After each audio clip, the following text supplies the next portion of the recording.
Sunday of the month for zeal. And who better to sum it up than the Reverend Dr. Sylvia Erickson. Welcome along, Reverend Sylvia. Thank you very much. Thank you. And it's lovely to see everybody, to see all your faces. Just great. Well, today we're talking about zeal. And St. Paul said to the Galatians, "Oh, it's very good to be zealously affected, always in a good thing." Now, zeal is the energizing power that keeps us all moving enthusiastically forward. Charles Fillmore tells us that zeal is situated in the brain, in the hypothalamus, and the brainstem in the medulla oblongata. The colour of the month is orange, and the disciple is Simon the Canaanian. There's several Simons mentioned in the Gospels. We all know of Simon Peter, of whom Jesus declared, "Upon this rock I will build my church." But Simon the Canaanian was another Simon who was also known as Simon the Zealot because of his association with the party of zealots, Jews who rebelled against the rule of the Roman governor and also the Roman taxes. The zealots were also known as the patriots. Simon the Canaanian lived his life with zeal always, and always working for the good of the Jews, and he also had great zeal for the truth teachings as taught by Jesus. You know, to live with zeal is to live enthusiastically, always with a cherished goal, luring us on to greater things. In his book, The Revealing Word, Fillmore explains zeal, and I quote, "The power that is the inward fire of the soul." Isn't that amazing? The inward fire of the soul that urges mankind onward. It is the power that urges the planet upon its course. It tells us that it is, and I quote again, the affirmative impulse of existence. Its command is, "Go forward." However, a word of caution here. We must always couple our zeal with wisdom and always use good judgment and understanding in all our actions. However, some become so zealous that they become fanatics, and they pursue their goal entirely with their intellect, which consumes their vitality. And so the fanatic quite often comes to a very bad end, entirely consumed by the very thing for which they were so zealously fighting. And this is what is meant by Psalm 69 that says, "For the zeal of thy house hath eaten me up." These people are so obsessive in their zeal that they become entirely unbalanced as they neglect other important aspects of life. Those that work through the human intellect alone, without seeking the wise guidance of spirit, will find themselves eventually lacking in vitality, with no strength left for spiritual growth. Their zeal has been their downfall. Fillmore advises, and I quote him again, "Take time to be holy.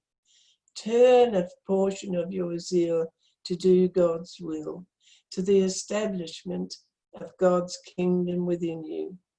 Do not put all your enthusiasm into teaching, preaching, healing, and helping others. Help your own soul. Do not let your zeal run away with your judgment. When zeal and judgment work together, great things can be accomplished."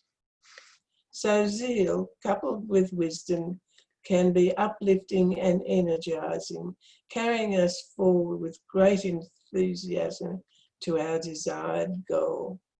This surge of enthusiasm enlivens each bodily cell, and it keeps us healthy and gives us the strength and the power to surmount great difficulties and to overcome all opposition until the goal is achieved.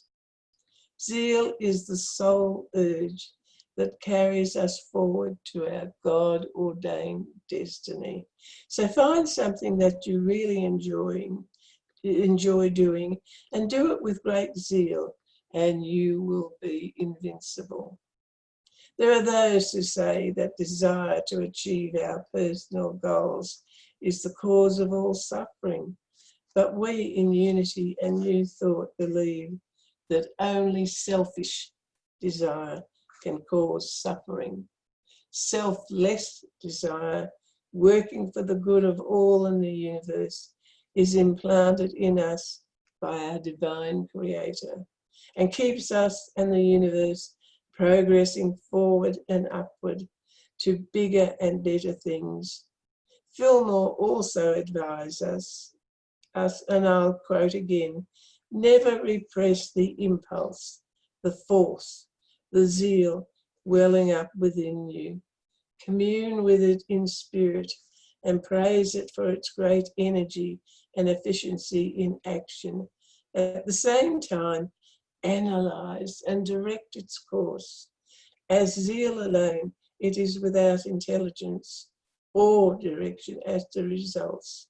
So everyone must grow in wisdom and zeal.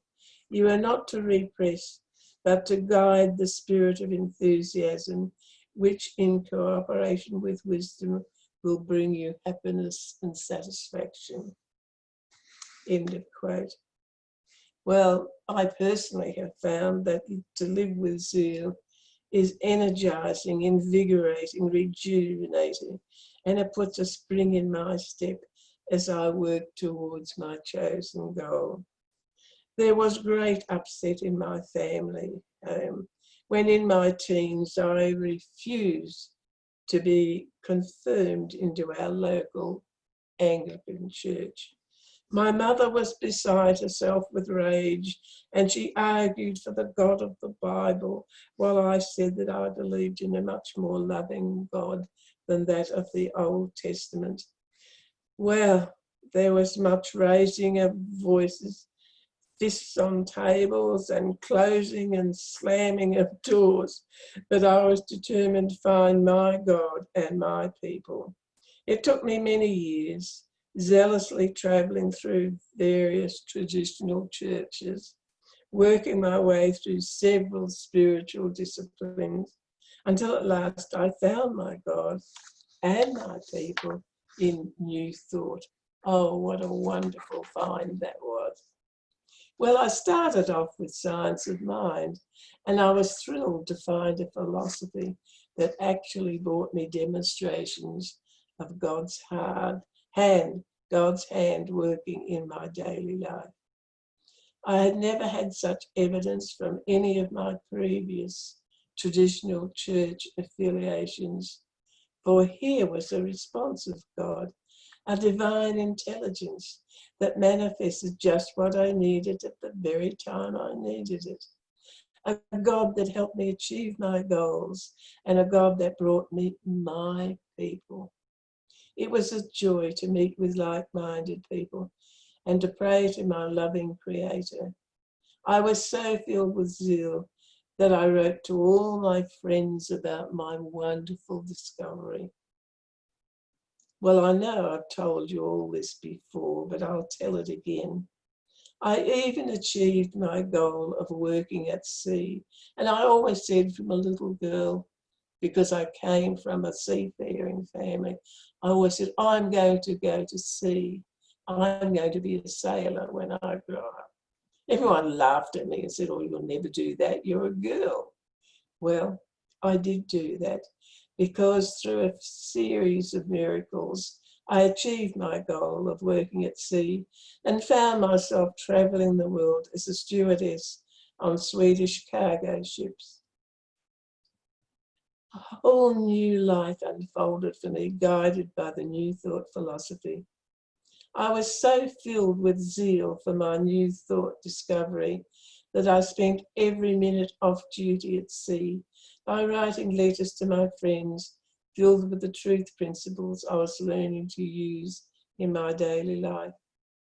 My friends told their friends, and soon I was writing every minute of duty at sea, and I was making up all sorts of lessons and sending them to my friends.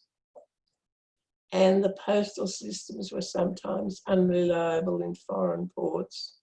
I once posted 20 letters in Cairo, Egypt, only to have them all delivered back to me when we travelled through the Suez Canal and docked at Port Said. I had to wait until we'd travelled through the Mediterranean Sea and then restamp and post them when we arrived at Gibraltar.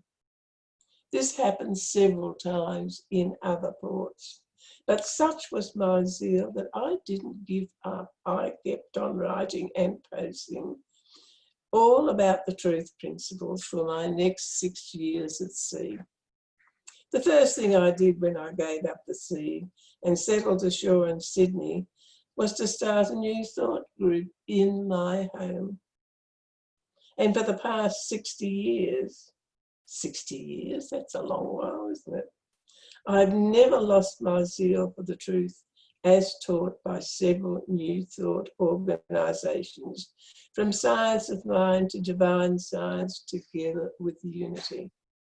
Throughout these years, I studied to become an accredited study group director, a practitioner, and then a minister. I have certainly paid attention to St. Paul's directive. It is good to be zealously affected, always in a good thing. To live with zeal and enthusiasm is to find the strength to keep going despite all obstacles. Soon you find that your zeal attracts strangers who come up to you in the strangest places and ask questions, and you suddenly find a flow of words to give them the answers they need. A flow of words you've not even thought about. It is, I've discovered, as Jesus said, take no thought how or what ye shall speak, for it shall be given you in that same hour what ye shall speak. So Spirit speaks to us when we align ourselves with divine truth. And when we truly believe it, this is the main thing. We must believe what we're saying. Some of the best talks I've ever given on the truth principles have been on a train, on a tram, sitting at a sidewalk cafe in Pitt Street, Sydney, in a lift in the Commonwealth Bank when I was in Flinders Street, when it was in Flinders Street in 1994. We arrived at the ground floor and everyone got out and stood in the foyer until I'd answered all their questions. This led to several phone calls from the listeners, and I still hear from 2 of them today, would you believe? That was a long while ago. There are times when we can get up in the morning not feeling the best, but we can change our feelings very quickly by repeating positive affirmations and letting them drop down into our subconscious to do their work. We can say, I am alert, alive, and enthusiastic, or I'm strong and healthy, energetic and wealthy. I achieve all things today and I do it God's way. Well, if we keep on repeating those affirmations, soon we'll be feeling much better, because they always work if we believe that they will work. Jesus, our master teacher, tells us, be not afraid, only believe. If thou canst believe, all things are possible to him that believeth. He cured the centurion's servant and the blind men, saying, as thou hast believed, so be it done unto thee. So it is done unto us as we believe. It is our firmly held belief in the truth of the truth principles which Jesus gave us that works in our favour at all times. So examine your belief. Is it giving you joy? If not, then you need to turn from the negative and focus more deeply on the positive. The conscious mind can reason, make decisions, and choose to work in certain ways, but the subconscious mind cannot reason. It can only accept what we drop into it and then act on that acceptance to bring us what we have said. So the more positive affirmations we can drop into our subconscious, the happier our life will be. So it's necessary to do some gardening of the mind and weed out all the negative thoughts. Think misery will soon reap misery. Think happiness and joy, and that will soon manifest in our lives. So do an audit of your minds. Clear out all the negativity, disappointments, hurt and criticisms. And what sort of pictures do you have hanging on the walls of your mind? Take down those depressing pictures and replace them with happy, uplifting scenes. Always keep in mind a clear understanding of your truth of being. You are born of a loving, generous Creator who is constantly offering you all good. You have within you, at the very core of your being, the divine image just waiting to express all the love, joy, wisdom, power, and intelligence that has been bestowed upon you. So fill yourself with positive zeal. Start each day with enthusiasm. Live with a sense of positive expectancy. And this attitude will soon bring you all your God-ordained happy fulfillment of all good. Well, we've heard this many times before, but I will conclude with the saying of Charles Fillmore at the age of 94, which Reverend Bill and Reverend Phyllis Grace has talked about. So we've heard it many times before, but let us say it together and we absorb the strength of it. I will say it first. I fairly sizzle with zeal and enthusiasm, and I spring forth with a mighty faith to do the things that ought to be done by me. Okay, your turn. I fairly sizzle with zeal and enthusiasm, and I spring forth with a mighty faith to do the things that ought to be done by me. Thank you for listening. God bless us all. Thank you. Wow, wow. Thank you, Reverend Sylvia. That was absolutely wonderful. And I actually know that affirmation off by heart, some days easier than others. But thank you for that wonderful wisdom, the truth that never changes. That's right. It's always there for us. And my goodness, what a help it's been to me in my life. And that's why I enjoy linking up with everyone here who's interested, of like mind, that want to learn this great wisdom. Thank you again.